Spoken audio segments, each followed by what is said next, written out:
right, good afternoon, everyone. Thank you for joining us today. We are going to be putting on a small class about all things credit. For introductions, my name is Amanda Moore. I'm the Relationship Office Manager at Fruta Colorado.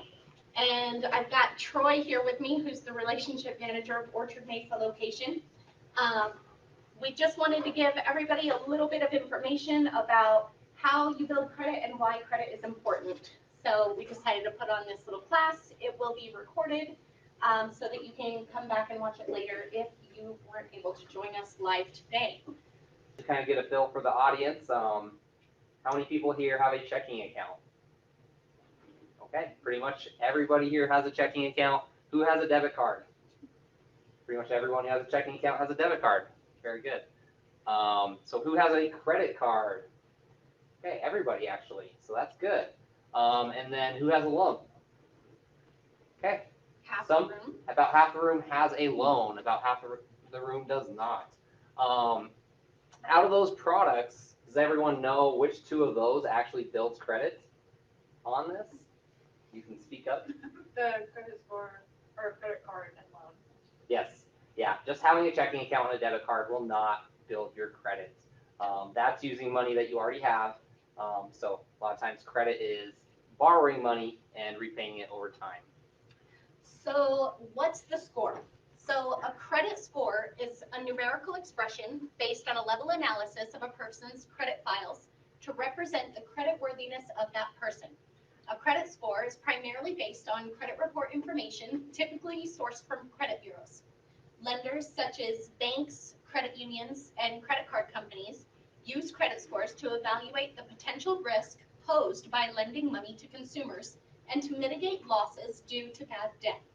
Lenders use credit scores to determine who qualifies for a loan, at what interest rate, and what credit limits. Lenders also use the credit scores to determine which customers are likely to bring in the most revenue. Yep.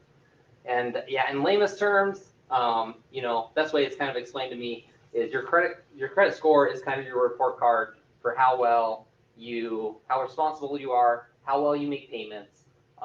It's a score that indicates basically how responsible you are. In a way, it's kind of your report card for life and being an adult and how well you can adult. So what affects your credit score, Troy? So the main thing I tell people is really that payment history. A lot of people want a credit score tomorrow, and it does take that time to really establish that credit score. And there's no real formula that you can plug in that the credit bureaus give you saying, hey, this is the formula to determine your credit score. So this is kind of the best indicator that we can come up with. It is mainly based off your payment history, and so that does take time. You can typically only make one payment a month, so it takes time to establish that payment history. So that's why it's important to start early, because 35% of that is based off your payment history. The other big one are the amounts owed, and so the more you owe, that can affect your credit score, especially when it comes to credit cards, things like that. We'll talk about credit cards a little bit more in depth, but the amounts owed on your credit cards can really swing your credit score. People ask me, why did my credit score go down so much? Well, it's probably because your credit card balances went up on those. And then 10% is new credit. So if you take on new credit, especially if you take on a house or something like that, you will initially see your score dip a little bit until you establish, again, that payment history back on that new line of credit. Length of credit history, how long have you been in credit? Have you had credit since 2010, or is it only 2021 since you've had credit? And then the credit mix is your different trade lines. It's good to have one installment trade line, at least one revolving trade line. And an installment trade line is going to be like your auto loan, your mortgage, something that has a fixed payment for a fixed amount of time. The revolving lines are more of like the credit cards that don't necessarily close out. You can use them, you can pay them down, and then you can re-up them again. And they have no fixed payment or maturity date on those credit cards. And if you have at least one of each, it helps build your credit a little bit faster. So what does it mean to have good credit? So to have good credit, it means you can get credit when you need it. So if you need the means and you have the good credit, you can borrow money, you can get a good interest rate, and sometimes it's just easier to borrow money when you have good credit. So you can get things that you need now when you have good credit history. Why is it good to have a good interest rate? Because every time you make a payment, you're going to have some of that payment go toward interest. It does cost you money to borrow money. So out of your payment, so much is going to go to interest every time, so much is going to go to principal. The lower your interest rate, the more that is going to go to principal, the less you're going to have to pay to borrow money. So in the long run, it definitely benefits you to have good credit. Okay. What does it mean to have bad credit? To have bad credit, it just means you might have to pay more to borrow money. You may not even qualify to borrow money if they determine your credit is not sufficient. To have bad credit typically is going to mean you do have some past due items, maybe you have some late pay history, and you may need help to borrow money. You may need a cosigner, you may need collateral. It's not going to be as easy for you to borrow that money. Okay. So the way the scores are broke down is typically you see the bad credit is between 300 and 629, and that is what Troy just explained. If you're not paying your loans on time, if you're getting your credit balances too high, you only ever want to borrow 30% of your limit because that's going to be keeping it low, showing that you can manage that credit score. The 630 to 689 is considered fair credit. So you might get approved for a loan, but you're going to have a higher interest rate, which means you're paying more for that credit to be issued to you. 690 to 719 is good credit, and that means that you're going to be a little closer to getting the ideal interest rate. If you're at 720 to 850, that's considered excellent credit, and you're going to get the lowest possible interest rate that we can give you. So there's a bunch of different things that go into that, obviously, as Troy explained, but this is just a kind of graph that'll show you where you're sitting at. Are you fair? Are you good? Or are you bad?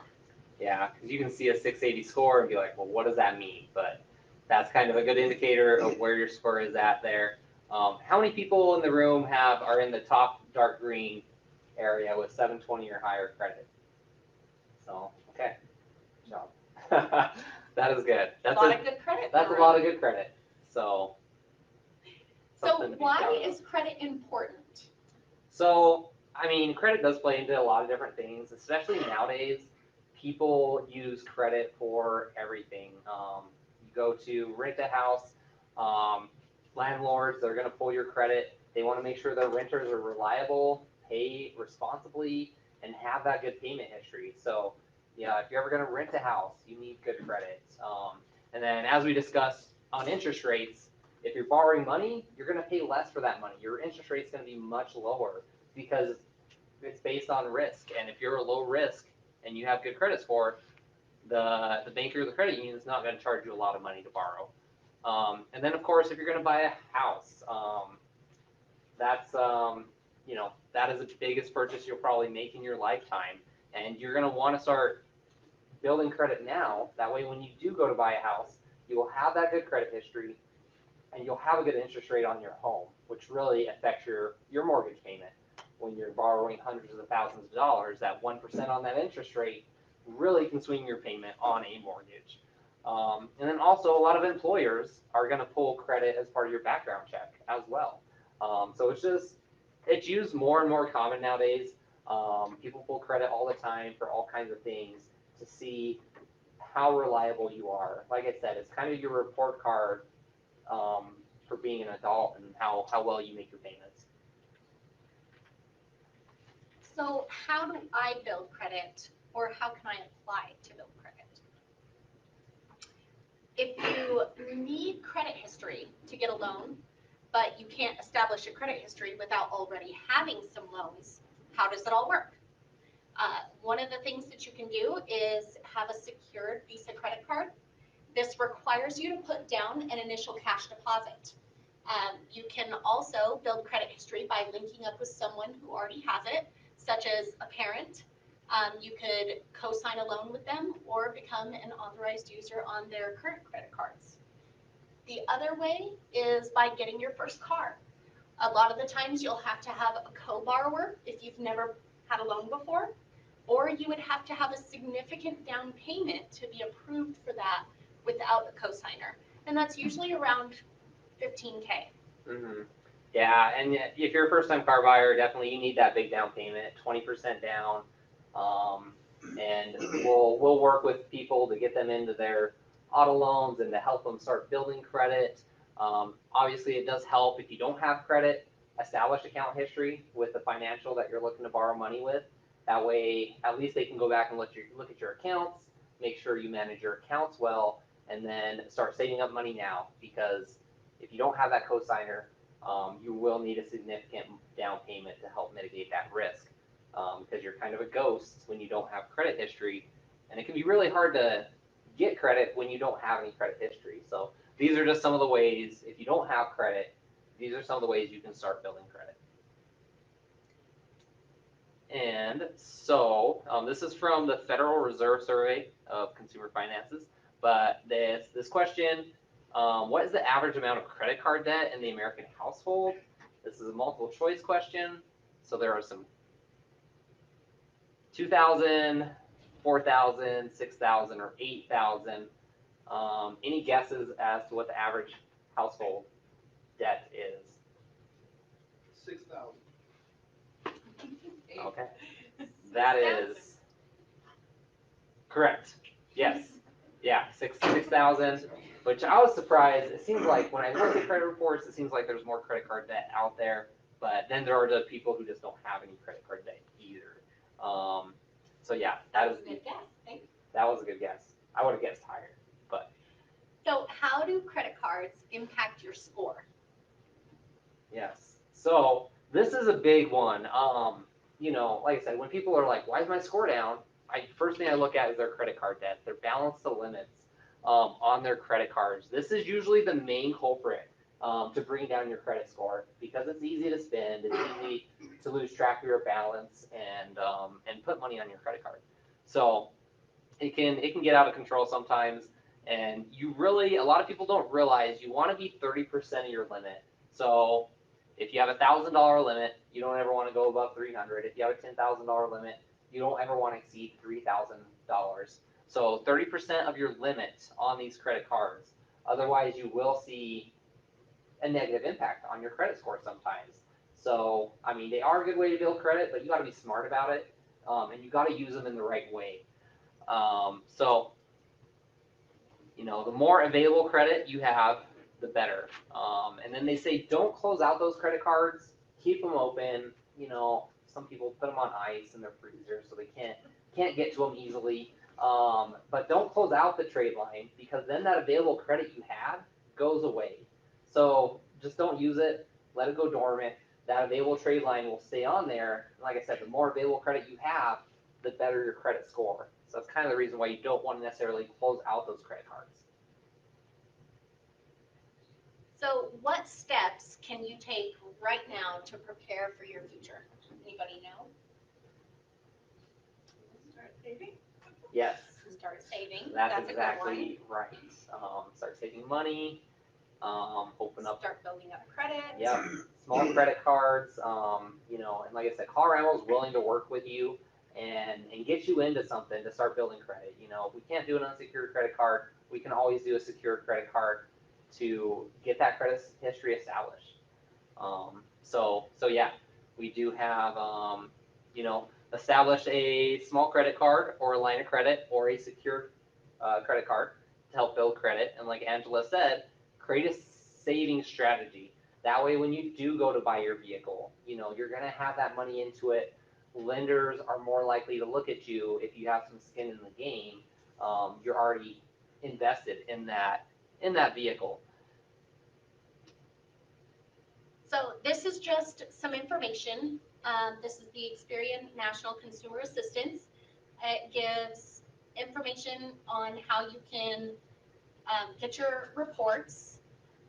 Most of the time you get one free credit score per year. Mhm. So you can go to the website or you can call and you can request that. You can also request it by mail, which Mhm. a lot of people don't do anymore, but there Yep. are still those people that would rather send it through the mail. So all that information there, again, this is being recorded, so if you don't get it just now, you can go back and access it again later. Mm-hmm. And so yeah, that's who Colorado looks at credit is Experian. There are 3 different credit bureaus out there. There's Experian, TransUnion, and Equifax. And to get all 3, you can always go to annualcreditreport.com, and you do get 1 free credit report per year from each bureau. So you can get all 3 bureaus by going to this one website. It's definitely good to monitor your credit, keep track of it. Most of these credit bureaus also have the apps nowadays. You can download the apps on your phone, and they do a soft hit and look at your credit score, so you can help track it and monitor it to see, kind of gauge where you're at on those credit scores. So if you have Credit Karma, is that a soft pull and it's not a completely accurate score? Credit Karma, yeah, it's a soft pull. And it looks at TransUnion and Equifax. So Experian is the one it does not look at. So sometimes it will vary depending on what credit bureau that financial is pulling. It could be different on there too. In the past, I tried to get a free credit report from a place called freecreditreport.com, and it wasn't free. So I think it's important that people know annualcreditreport.com is the free one. Yes, yes, this is That the is a good correct point. and accurate one. Yeah, they have those kind of spoof websites sometimes that are similar, but they can be kind of misleading. So yeah, this is the correct one. It's annualcreditreport.com. I could see how someone types in freecreditreport.com thinking that's how they get their free credit report. But yeah, this is the most accurate information to obtain your free credit on this. So So that is the end of our presentation today.